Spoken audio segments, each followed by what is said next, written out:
नमस्कार, जय हिंद साथियों, स्वागत है आपके अपने यूट्यूब चैनल सक्सेस की 92 में। साथियों, आज के इस सेशन में हम लोग जो बीईटी यानी बेट एग्जाम होने वाला है, बिहार एलिजिबिलिटी टेस्ट होने वाला है, जिसमें आप असिस्टेंट प्रोफेसर बनेंगे। उसमें तमाम जो 53 विषय हैं, 53 विषयों में जो पेपर 1 कॉमन होने वाला है, उस पेपर 1 का चर्चा अभी करने वाले हैं। उसके संपूर्ण सिलेबस पर चर्चा करेंगे, संपूर्ण बिंदुवार चीजों का विश्लेषण करेंगे, कहाँ से कितने मार्क्स पूछे जाते हैं, उसको देखेंगे और कैसे तैयारी करेंगे कि पेपर 1 में 50 में आप मैक्सिमम मार्क्स को प्राप्त कर सकते हैं। ठीक है? तो पहले आज के इस सेशन के अंदर हम लोग पेपर 1 की का चर्चा करेंगे, फिर अगले सेशन में हम लोग बारी-बारी से पेपर 2 पर भी चर्चा करेंगे। और हाँ, आपको बता दें कि पेपर 1 की कक्षा आपको लाइव कक्षा एप्लीकेशन पर शुरू होने जा रही है 15 तारीख से, यानी कि कल से शुरू होने जा रही है। आप जान लीजिए कि 15 नवंबर से आप सभी के लिए, ठीक है, आप सभी के लिए पेपर 1 की कक्षा शुरू हो रही है। पहले पेपर 1 अभी शुरू हो जाएगा और उसके बाद पेपर 2 की भी कक्षा जस्ट शुरू हो जाएगी। 20 से 25 के बीच पेपर 2 के विभिन्न लगभग 8 से 9 विषयों पर हम लोग कक्षा उपलब्ध करा रहे हैं। सभी की कक्षा आपको उपलब्ध हो जाएगी। तो पेपर 1 में जो 50 क्वेश्चन रहेंगे, आपको 50 क्वेश्चन रहेंगे और 100 मार्क्स रहने वाले हैं, 100 मार्क्स। और इसमें अगर आप जनरल हैं, तो जनरल कैटेगरी के साथियों को क्वालिफाई करने के लिए आपको 40% लाना होगा, मतलब 20 क्वेश्चन या 40 मार्क्स लाना होगा, 40 मार्क्स लाना होगा। वहीं आप जनरल के अलावा कोई भी कैटेगरी में है, तो 35% यानी साढ़े 17 प्रश्न होता है, इसको आप 18 प्रश्न मान लीजिए, 18 क्वेश्चन और 36 मार्क्स लाएंगे तो आप क्वालिफाई कर जाएंगे। आपको बता दें, ये जो बेट एग्जाम की बेट जो आपका आने वाला है, नेक्स्ट आपको जो है ये वीक के अंदर आ जाएगा। हमें लगता है 25 तारीख के आसपास आपका इसका आ जाएगा, और 25 को नहीं आएगा तो दिसंबर फर्स्ट वीक में आपका बेट आने जा रही है। ठीक है, इसमें 4261 पदों पर आपकी जो है वैकेंसी आने जा रही है। आप डायरेक्ट बनेंगे बेट के बाद एक छोटा सा इंटरव्यू होगा और इंटरव्यू के बाद जो है आप डायरेक्ट बनेंगे असिस्टेंट प्रोफेसर। असिस्टेंट प्रोफेसर बनेंगे आप। यदि आप जो है, यदि आप पीजी किए हुए हैं, पीजी यानी पोस्ट ग्रेजुएट, चाहे कोई भी विषय से हो आप, ठीक है, याद रखिएगा, कोई भी विषय से हो आप, ठीक है, कोई भी विषय से हो आप, अगर पीजी किए हुए हैं तो आप निश्चित रूप से एलिजिबल हैं। पीजी प्लस आपका जो होगा ये बेट, और बेट के बाद होगा प्लस इंटरव्यू, और आप बन जाएंगे असिस्टेंट प्रोफेसर। लाखों के वेतन होंगे, आप लाखों के वेतन वाले प्रोफेसर, मतलब आप समझ ही रहे हैं क्या सम्मान होता है। इतना बड़ा सम्मान और इतना बड़ा चीज जो होगी वो कहीं ना कहीं, ठीक है, आप अभी तक जो चीज अचीव किए होंगे उन सब में सबसे बेहतरीन होता है प्रोफेसर का पद। आइए बात करते हैं। देखिए, इसके अंदर आप जो देख रहे होंगे, पेपर 1 की हम लोग बात कर रहे हैं। 53 विषयों में बेट आ रहा है, 53 विषयों में, सभी 53 विषयों के लिए कॉमन है ये, और इसकी कक्षा आपकी शुरू होने जा रही है। आप सभी को एक बात बता दें, यदि क्लास ज्वाइन करना हो तो 8521 188709 पर या तो संपर्क करें, या आपको दिक्कत हो तो आप 89, ये दूसरा नंबर मेरा ले लीजिए, 89 690 94 103 पर जाकर के आप संपर्क कर लीजिए, यहाँ पे व्हाट्सएप कर लीजिए। या दूसरा आपको और बता दे, प्ले स्टोर पर चले जाइए और प्ले स्टोर पे जाके सक्सेस की 92 ऐप इंस्टॉल करिए, सक्सेस की 92 ऐप इंस्टॉल करिए, और इसे इंस्टॉल करके अपना नंबर लॉगिन कर लीजिए। और नंबर को लॉगिन करने के बाद आप कोर्स वहां पर देख लेंगे, पेपर 1 का, वहां से परचेज आप कर सकते हैं। उसके बाद आपको और बता दें, आप तो पहला काम ये कर सकते हैं, कोर्स परचेज कर लीजिएगा। ठीक है, इस बात को ध्यान रखिए, कोर्स परचेज जैसे ही कर लीजिएगा, आपकी कक्षा जो है वो संध्या 8 बजे से 10 बजे तक चलेगी पेपर 1 के लिए। जब पेपर 2 आप ले लीजिएगा तो आपका टाइमिंग थोड़ा सा इसमें कटौती करेंगे, और 7 से 10 कर देंगे 3 घंटा, एक लोगों के लिए 3-3 घंटा। अलग अलग सिस्टम पर अलग अलग क्लासेज आपका अलग अलग विषय का चलता रहेगा, लगातार क्लास आपका जारी रहेगा। चलिए, तो ये नंबर आप सेव करके रख लीजिए। यदि आप भविष्य में असिस्टेंट प्रोफेसर बनना चाहते हैं तो आपको हम एकदम बहुत-बहुत बधाई और शुभकामना के साथ आपको हम ये कक्षा जो है उपलब्ध करवा रहे हैं। एकदम बेहतरीन तैयारी भी होगा और आपकी सफलता आपके, ठीक है, निश्चित रूप से आपके पास पहुंच जाएगी। देखिए, सबसे पहला टॉपिक है ये शिक्षण अभिवृत्ति। इसके अंदर इतने सारे टॉपिक को पढ़ना है। ये चूंकि आप समझ रहे हैं असिस्टेंट प्रोफेसर बनना है, तो चीजें इतनी आसान भी नहीं होती है और इतने मतलब छोटी-छोटी चीज़ें भी नहीं होती है। तो आपको इसके एक बिंदु का जो लेवल होगा, वो कम से कम 3 से 4 कक्षा में कंप्लीट कराएँगे हम आपको। थियरी भी चलेगा आपको और प्लस जो है आपका एमसीक्यू भी चलेगा। तो पहले 2 से 3 कक्षा थियरी होगा, फिर उसके बाद 1 से 2 कक्षा एमसीक्यू का होगा। पूरा कॉन्सेप्ट निचोड़ आपको ऐप पर जो है इसका पीडीएफ भी मिल जाएगा आपका, पीडीएफ भी मिल जाएगा। उसके बाद आपको टेस्ट भी लगवाएँगे। सारी सुविधा आपको जो है हम पेपर 1 के लिए आपको उपलब्ध करवाएँगे। पहले अभी पेपर 1 की बात करते हैं, फिर 2 की बात करेंगे, ठीक है?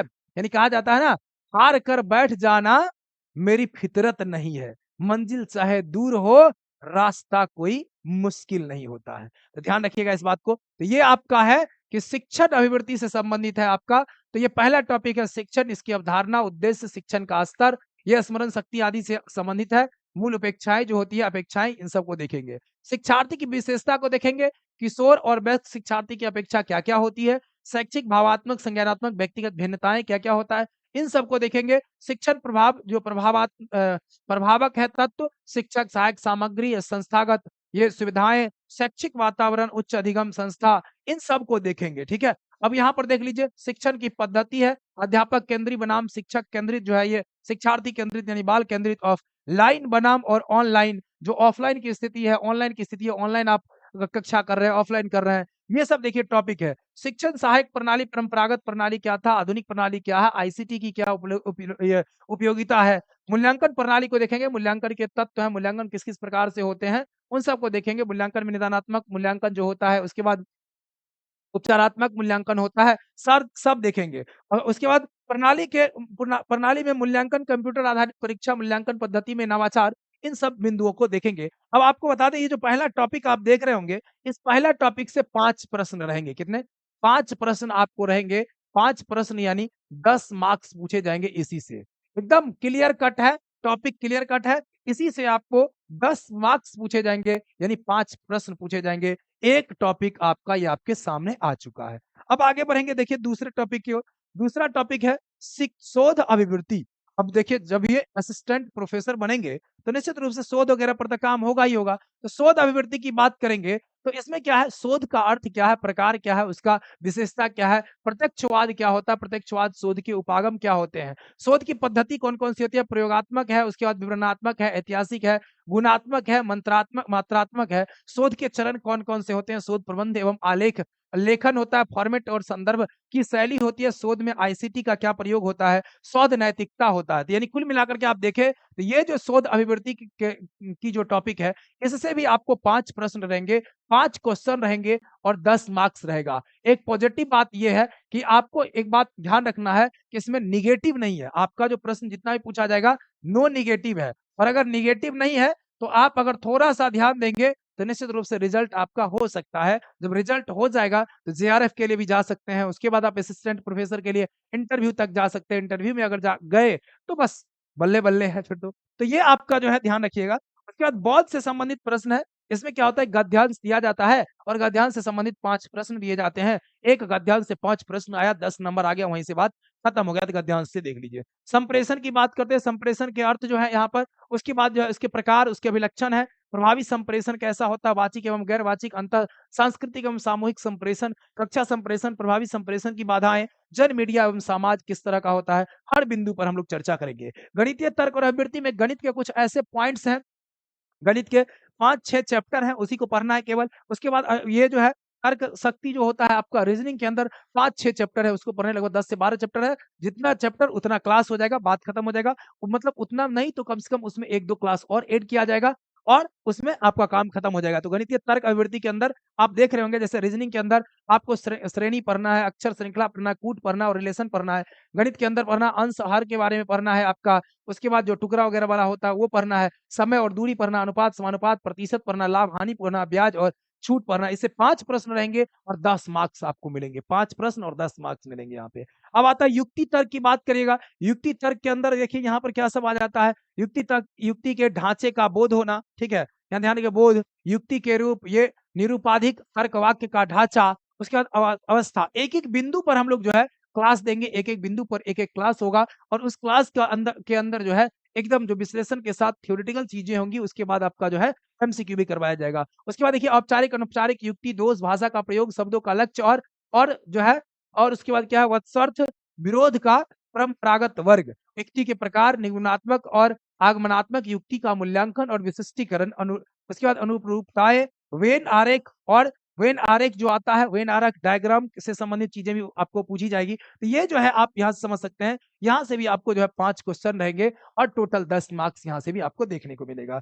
कुल मिलाकर के आप समझ रहे हैं। अगला डाटा इंटरप्रिटेशन होता है आपका, देख रहे हैं यहाँ पर क्या है, आंकड़ों की व्याख्या होती है, आंकड़ों का स्रोत, उसके बाद प्राप्ति और वर्गीकरण है। आंकड़ा वाला होता है ना, जैसे कि आपका इस तरह से डाटा दिया जाता है और उससे संबंधित प्रश्न जो है आपको पूछे जाते हैं। डाटा दिया जाएगा और डाटा में अब भी दिया रहेगा, उसमें जन्म दर, मृत्यु दर या कुछ भी चीजें, या जैसे महंगाई दर है, इन सब चीजों को दिया जाएगा और उससे संबंधित प्रश्न पूछे जाएंगे चित्र के माध्यम से, या कभी कभी देखते होंगे इस तरह के प्रश्न पूछे जाते हैं, किसमें कितना प्रतिशत कौन सा चीज है वो और दिया जाता है। तो ये आंकड़ों से संबंधित है। 5 क्वेश्चन यहाँ से ही पूछा जाता है, एक डाटा दिया जाएगा और एक डाटा के अंदर 5 प्रश्न बनेंगे और पांचों प्रश्न को आपको हल करना है, 10 मार्क्स आपको मिल जाता है यहाँ से। ठीक है, ये सब चीजें हैं। सूचना और प्रौद्योगिकी जो आईसीटी होता है, इंफॉर्मेशन एंड कम्युनिकेशन टेक्नोलॉजी जो होता है, इस चीजों के बारे में यहाँ पर आप देखेंगे तो आईसीटी से भी प्रश्न आपको पूछा जाएगा। आईसीटी से संबंधित आपके कितने प्रश्न रहेंगे, तो क्वेश्चन रहेगा आपका 5, क्वेश्चन रहेगा 5 और मार्क्स आपको मिलेंगे टोटल कितने, 10 मार्क्स मिलेंगे यहाँ पर। तो आईसीटी आप जान रहे हैं कंप्यूटर से संबंधित चीजें होती है, कंप्यूटर से संबंधित होता है। उसके बाद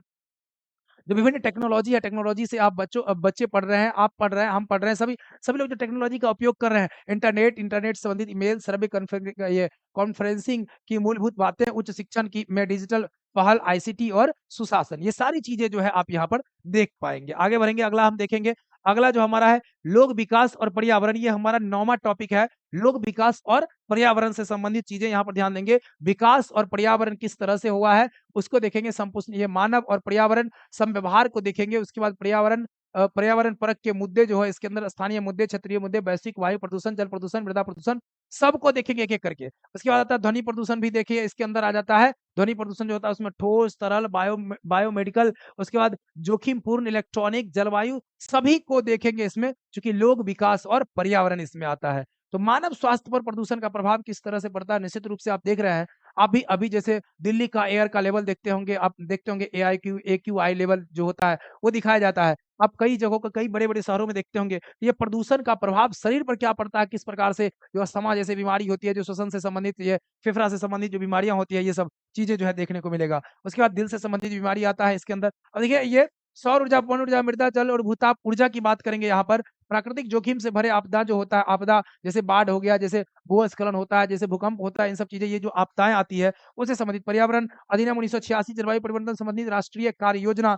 अंतर्राष्ट्रीय समझौते जो हुए हैं, उन सब चीजों को, प्रोटोकॉल, ये जो हुआ था रियो डी जेनेरो के अंदर जो सम्मेलन हुआ है, जैव विविधता जो जिसको बायोडायवर्सिटी आप कहते हैं, उन सब चीजों को आप समझेंगे। प्रोटोकॉल जो होता है, पेरिस समझौता, अंतर्राष्ट्रीय संधि, इन सब चीजों को हम लोग समझने का प्रयास करेंगे। यहाँ से भी 5 क्वेश्चन रहेंगे और 10 मार्क्स होंगे। 5 प्रश्न 10 मार्क्स होंगे, इसको भी देखेंगे। और लास्ट टॉपिक हमारा हो जाता है 10वां नंबर, उच्च शिक्षा प्रणाली। ये पेपर 1 की हम लोग कहानी पूरा समझ रहे हैं। उच्च शिक्षा प्रणाली के अंदर हम लोग उच्च शिक्षा, अधिगम संस्थाएं और प्राचीन भारत में शिक्षा, स्वतंत्रता के बाद भारत में उच्च अधिगम और शोध, यानी शिक्षा का जो है, ये जो हमारा प्राचीन पद्धति था, प्राचीन व्यवस्था था, वहां से लेकर के फिर अंग्रेज आए, अंग्रेजों के बाद से लेकर के हमारा भारत देश गुलाम हुआ, गुलाम के बाद आपका किस तरह से शिक्षा बढ़ा है, अंग्रेजों के शासन काल में किस प्रकार की शिक्षा पद्धति थी, फिर उसके बाद जो है हमारा देश आजाद हुआ, उसको देखेंगे कि किस प्रकार की जो है शिक्षा पद्धति है। भारत में प्राच्य, प्रारंभिक, ये पारंपरिक और गैर पारंपरिक जो अधिगम का कार्यक्रम था कैसा था, व्यवसायिक और तकनीकी शिक्षा, कौशल आधारित शिक्षा कैसा है, मूल्य शिक्षा, पर्यावरण परक शिक्षा और नीतियां, सुशासन, राजनीति और प्रशासन से संबंधित शिक्षा जो है वो किस तरह की है। तो उच्च शिक्षा प्रणाली को हम लोग समझने का प्रयास करेंगे। तो ये हमारा पेपर 1 के अंदर है। पेपर 1 के अंदर देख रहे हैं आप, दो अंक के 5 प्रश्न, जितना 10 टॉपिक आप देखे हैं, 10 टॉपिक है आपका। 10 टॉपिक के अंदर प्रत्येक से 5 प्रश्न रहेंगे और टोटल 50 क्वेश्चन आपका यहाँ पे आ जाएगा। और 5 क्वेश्चन मतलब 2-2 मार्क्स के होंगे, यानी 100 मार्क्स आपका यहाँ पे आ जाएगा। और जब 100 मार्क्स होगा, समझ रहे हैं, 50 क्वेश्चन में आपको पास होने के लिए, अगर आप जनरल कैटेगरी में हैं, तो जनरल कैटेगरी में है तो आपके लिए केवल 40% लाना है। और 40% का मतलब आप समझ रहे हैं 20 क्वेश्चन ही आपको सही करना है, बस 50 में से 20 सही करना है, आप क्वालिफाई में आ जाएंगे। लेकिन आपको इतना मेहनत करना, तो 20 नहीं 40 सही हो सके, ठीक है, 40 सही हो सके। उसके बाद अगर बात करेंगे, अगर ओबीसी अन्य जो भी है उन सभी के लिए, तो केवल 17 ने 18 प्रश्न सही करने, आपको 35% लाने हैं, 36 मार्क्स आप यहाँ पे लाएंगे और आप जो है सफल हो जाएंगे। तो ये है, आप निश्चित रूप से यदि क्लास ज्वाइन करना चाहते हैं, आज ही उठाइए फ़ोन और 85 21 18 87 09 पर जाइए। पेपर 1 के लिए अभी क्लास एनरोल हो जाइए। पेपर 1 के लिए आप ये बेट एग्ज़ाम की हम लोग बात कर रहे हैं, बिहार एलिजिबिलिटी टेस्ट की बात कर रहे हैं, पेपर 1 की बात कर रहे हैं, अभी पेपर 1 को जॉइन करिए। पेपर 2 के बारे में भी फिर आगे हम लोग जानकारी साझा करेंगे। चलिए तमाम साथियों को बहुत-बहुत धन्यवाद। एक बार चैनल पर नए हो चैनल को सब्सक्राइब कर लीजिएगा, अपने तमाम साथियों के साथ शेयर कीजिएगा। जो भी साथी पेपर 1 में चाहते हैं कि धमाकेदार तैयारी हो सके, पेपर 1 में जॉइन करिए। आपकी कक्षा 15 तारीख संध्या 8 बजे से शुरू होने जा रही है। बहुत-बहुत धन्यवाद, बहुत-बहुत धन्यवाद, बहुत-बहुत धन्यवाद।